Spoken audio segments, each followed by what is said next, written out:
একটি বিষয় হচ্ছে মুফতি আমির হামজা সাহেবের একটা ওয়াজ শুনছিলাম। নবীজি সাল্লাল্লাহু আলাইহি সাল্লামের স্ত্রী হযরতে খাদিজা রাদিয়াল্লাহু তাআলা আনহা সম্পর্কে তিনি বলেছেন, উনি কখনো নামাজ, রোজা, হজ, পর্দা এর কোনোটাই তিনি করেননি। এই আলোচনাকে কেন্দ্র করে কিছু আলেম সমাজ নেতিবাচক মন্তব্য করেছেন। আমরা কোনটা সঠিক এটা জানতে চাই, আপনাদের কাছে পরিষ্কারভাবে বুঝিয়ে বলবেন। অত্যন্ত গুরুত্বপূর্ণ বিষয়। খাদিজা রাদিয়াল্লাহু তাআলা আনহা রাসূলের জন্য সব দিয়েছেন, ইসলামের জন্য অত্যন্ত প্রহরী ছিলেন তিনি, রাসূলের দুর্দিনের সঙ্গিনী ছিলেন তিনি। তখন নামাজ ফরজ হয় নাই।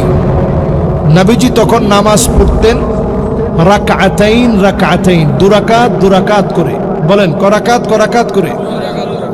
এই দুরাকাত নামাজ ফরজ হয় নাই।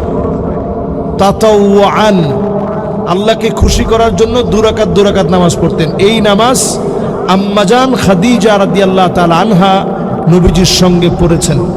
পর্দা তখন ফরজ হয় নাই। হজের বিষয় তখন আল্লাহ তাআলা ফরজ করেন নাই। যে বিষয়গুলো বলা হয়েছে একটাও তখনও ফরজ হয় নাই। তবে এই বিষয়টার উপস্থাপন ভঙ্গি আরো সুন্দর হতে পারত। এরকম যেন না হয় এক ওয়াক্ত নামাজ পড়ে নাই, একটা রোজা রাখে নাই, এটার ভঙ্গিটা এরকম না হয়। কারণ ওয়াজের ভঙ্গি তো এক এক সময় এক এক রকম হয়, স্বাভাবিক না?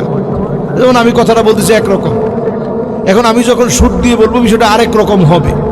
তবে খেয়াল রাখতে হবে, আম্মাজানদের ক্ষেত্রে কথা বলার ক্ষেত্রে অত্যন্ত সাবধানতা অবলম্বন করে কথা বলতে হবে। এটা সাধারণ বিষয় না।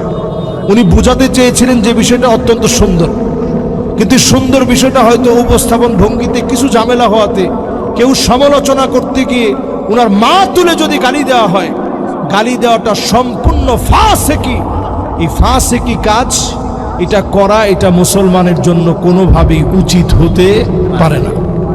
গালি দেওয়া এটা ফাসেকি কাজ। ফাসিকরা গালি দেয়। মুনাফিকদের চরিত্রের অনন্য চরিত্র হচ্ছে ইদা খাসামা ফাজার, যখন তারা রেগে যায় তখন গালি দেয়। তো যদি কেউ মনে করেন এবং বলে থাকেন যে গালি দিয়ে ফেলছে উনি, এটা ওনার স্বভাব অথবা এলাকার আঞ্চলিকতায় উনি গালি দিয়ে ফেলছে, না, আঞ্চলিকতা বলেই আপনি গালি দিতে পারবেন না। গালি দেওয়াটা ফাসেকি। জোরে বলেন কি? তাহলে ফাসেকি কাজ করা কবিরা গুনাহ। ছোট গুনাহ না বড় গুনাহ? এই কবিরা গুনার সাথে সম্পৃক্ত হওয়া এটা তওবার শামিল। এজন্য উনি মুরব্বী মানুষ, আমাদের সকলের শ্রদ্ধাভাজন।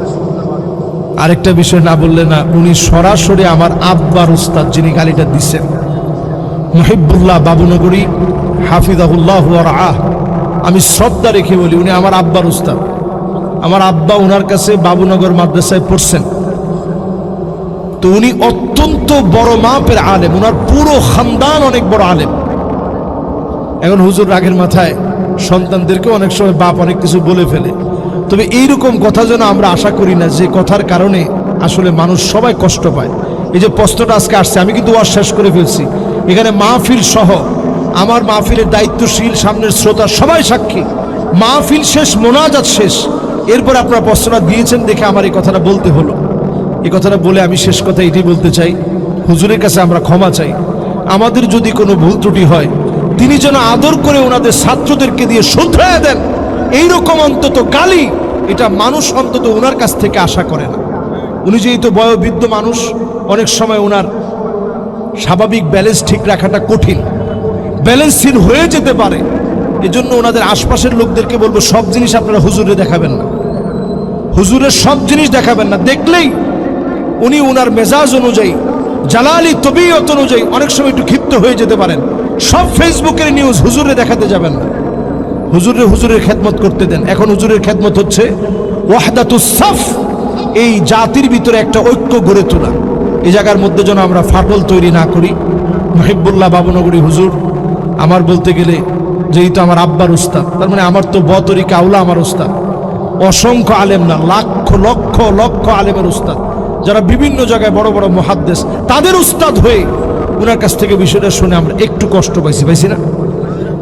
এজন্য আমরা বলবো যে আলেমরা আসলে প্রত্যেকটা কাজ করার ক্ষেত্রে মেপে মেপে করা দরকার। ফানজুরু আম্মান তাখুযুনা দীনাকুম, ওই আলেমদেরকে লক্ষ্য করা উচিত যাদেরকে মানুষ অনুসরণ করে, তাদের চুলার গোড়া থেকে শুরু করে পায়ের তালু পর্যন্ত ঠিক করা উচিত, তাহলে মুখের ভাষা কি বাদ যাবে? সবটা ঠিক করা উচিত। এজন্য আমরা কথার মধ্যে যদি কোনো ভুল করি, আল্লাহর রাস্তায় আল্লাহ আমাদেরকে মাফ করে দিক। আমাদের উস্তাদ মুহিব্বুল্লাহ বাবুনগরী হাফিজাহুল্লাহ ওয়া রাআহ হুজুরকে আল্লাহ তাআলা ক্ষমা করে দিক। আমাদের কথা যেন মার্জিত হয়, সুন্দর ভাষাভাষী হয়ে আমরা যেন ফাসিহুল লিসান হতে পারি, সুন্দর ভাষায় বাকপটুতার সঙ্গে আমরা যেন কথা বলতে পারি। আল্লাহ যেন তৌফিক দান করেন, পড়ে না আমিন। উত্তর পাইছেন তো আপনারা? এজন্য আমরা নিজেরাও গালাগালি না করি, কাদা ছুড়াছুড়ি না করি, ওনারও আমরা মন থেকে দোয়া করি ওনার জন্য, যে উনি যেন ঠিকঠাকভাবে সুন্দরভাবে জাতির নেতৃত্ব দেয়। উনি আমাদের জাতির রাহবার, আল্লাহ যেন ওনাকে এই সময় কবুল করেন, কোনো ফিতনা যেন তৈরি না হয়। আমিন। আসসালামু আলাইকুম ওয়া রাহমাতুল্লাহি ওয়া বারাকাতুহু।